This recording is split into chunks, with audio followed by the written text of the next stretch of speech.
we know ADHD increases the risk for hypertension, diabetes, other cardiovascular outcomes. The answer is more complicated. And I'd say there's two pathways that are we know for sure from the genetic studies. I'm going to say genes. It's a little more complicated than just genes because genetic risks are also parts of our DNA that do other things besides being genes. But look, we're going to say genes to make it simple. That the genes, if you will, for ADHD, and there are a lot of them. We think there are probably 7,000 bits of DNA that affect the ADHD.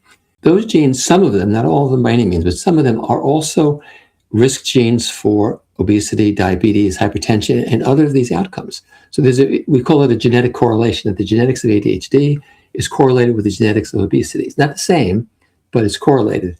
And that means that, and we don't know the details, but for some reason, the underlying biology that's causing ADHD is making somebody predisposed to these conditions. That's one thing.